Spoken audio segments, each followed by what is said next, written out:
Today I'd like to tie a PMD Emerger with you. It can also look like a cripple. I've got a size 14 scud hook.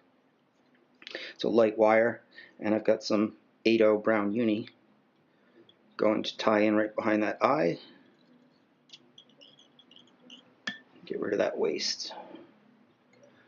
I'm going to run this thread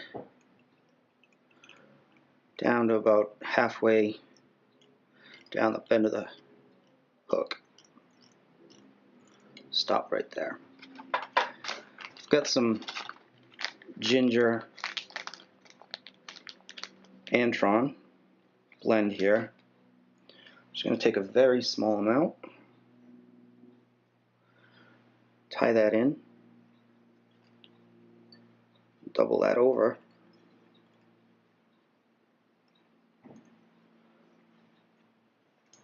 and we'll trim that relatively short, about 1/8 of an inch. That'll be a shuck.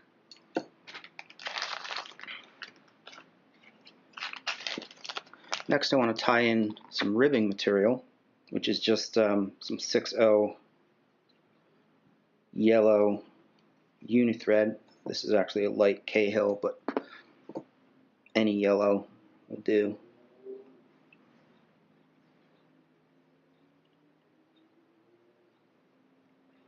Just tie that in on this side. Don't need to overdo it.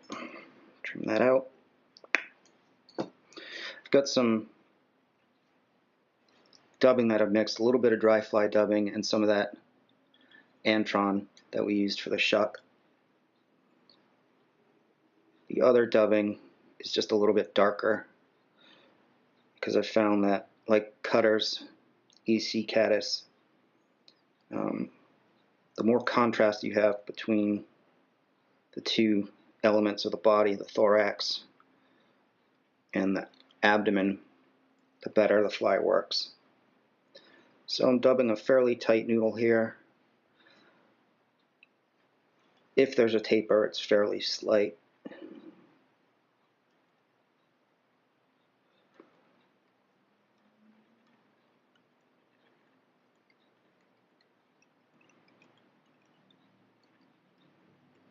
I'm going to bring this dubbing about roughly halfway up the hook shank. We'll stop there. Got a little bit more I want to put on there. Again, I'm keeping this dubbing fairly tight.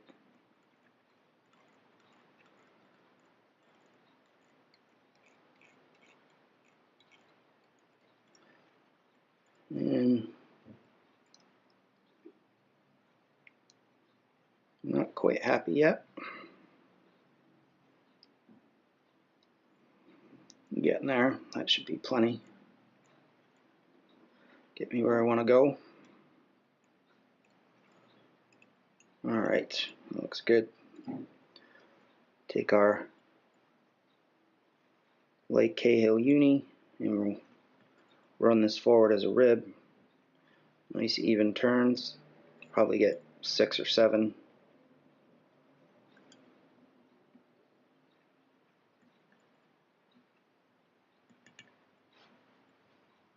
Drop my thread over the top. A few wraps in front, come back over it, and we'll trim this out. Bye. Now I've got some fairly short deer hair here. You can see that's maybe only 1 inch long. That's all you need. And I'm going to cut what sort of seems the proverbial pencil thickness here. Not much more than that. And we'll stack this.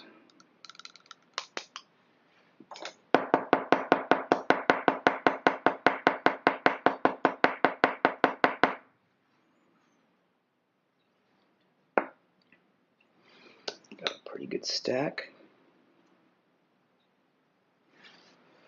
2 fibers I don't like.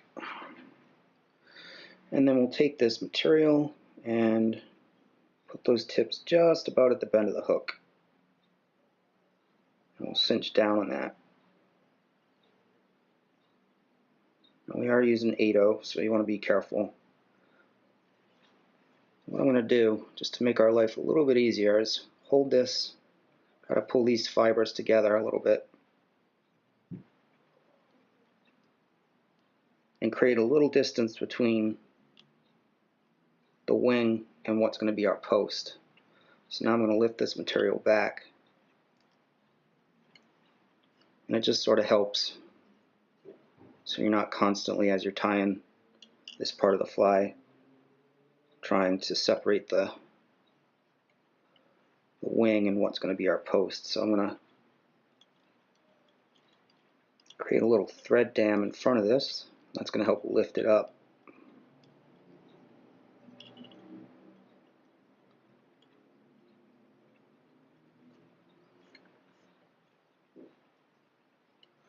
We'll just gently, carefully separate these fibers.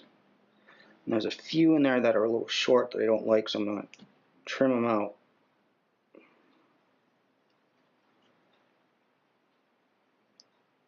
Rather than continue to try to deal with them. Just get rid of them. Alright. A couple of these guys need to go.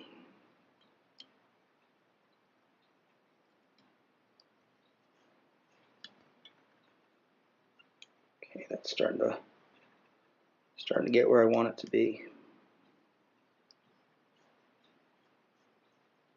And if it's not, you just take your time until it is.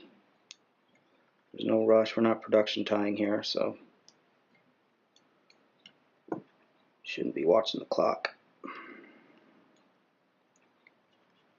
I'm just going to tie down these butt ends a little bit. Again, we're just kind of forming our post right now. Trim out these guys, which I don't like. Alright.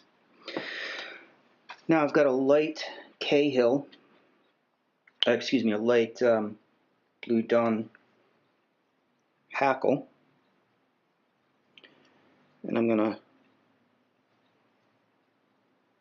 pull some of the bottom fibers off of this, about 1/2, 3/4 of an inch or so. And then we'll tie this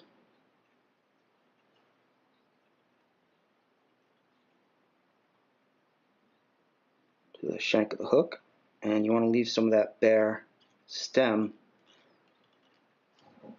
facing past the post, because we're going to lift that up and we're going to wrap around that, tie it to the post, so the post and this hackle will become one.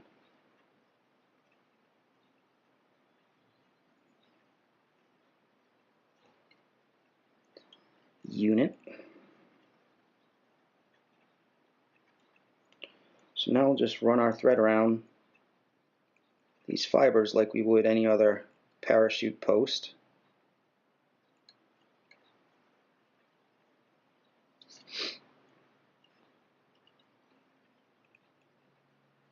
I'm just taking my time here. I'm not applying too much pressure, because if I pull real tight on my thread at this point, it's going to flare those fibers out. I don't want it to do that quite yet. Once I get a little bit higher, I can put some tension on there. And then I'll run my thread back down. Lift this post up. A little bit more support under here. At this point, this post is pretty well in place and pretty durable. So you can either move on, or right now I'm just getting fussy and giving it a little bit more support, covering up some of these butt ends, which really don't matter because we're going to dub over them. And then I'll just take a look, and if I'm not happy with any of these fibers, I'll trim them out.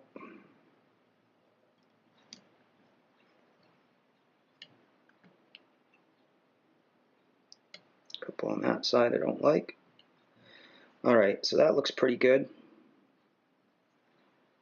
And at this point, trim out this. I'm going to give this guy a little bit of a haircut right now. Trim those flush so we don't have to deal with it after we wrapped our hackle. That's going to be a little bit longer than I want.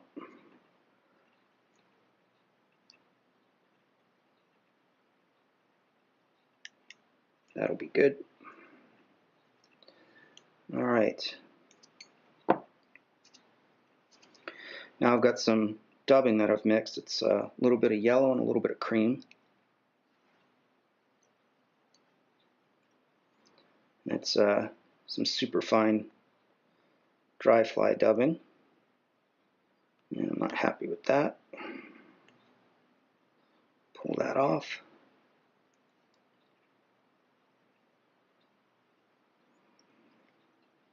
Getting a little carried away, trying to put too much dubbing on that thread, which generally is not a good idea. Just take your time and use small amounts. Particularly for dry fly, you're going to get a nice tight noodle if you do that, versus a big lumpy one that's not going to be super buoyant. It's going to really hold more water, tend to make the fly sink rather than help it float.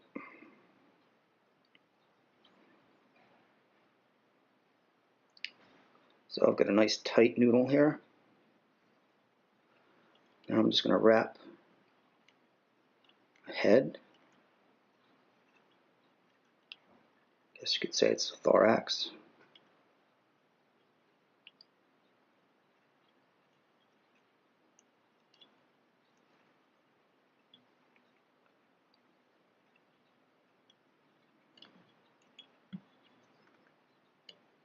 It's good.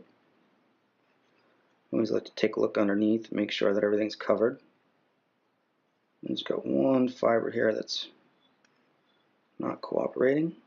So then we'll just take our hackle and we'll wrap around this post like so.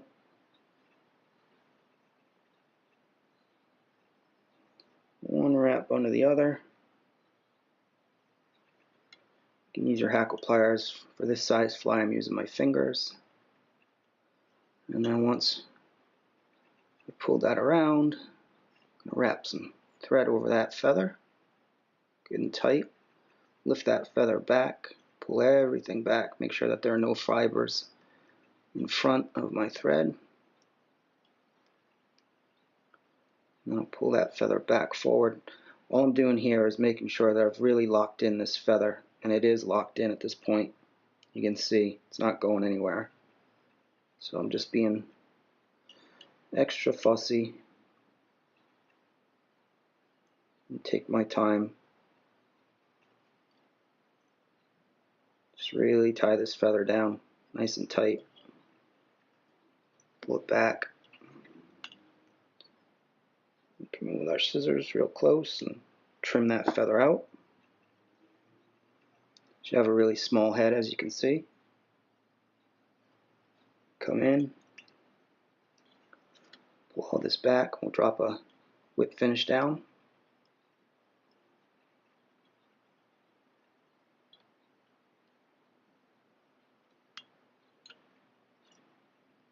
Pull that nice and tight. Trim our thread. Almost done. I've got some head cement here, and because this head is a little bit small, I'm going to take a pin, because I don't want to get this head cement on the dubbing or my hackle, so just use a pin. So thanks for watching. I hope you found this enjoyable, helpful. I hope you give this pattern a shot. It works great for me. Tie it in some different colors. Green is a great color. And thanks for watching. If you have any questions, please leave them. I'll definitely get back to you. If you have any comments, please leave those too. And if you like this and some of the other videos, please subscribe. And I hope to see you in some future videos.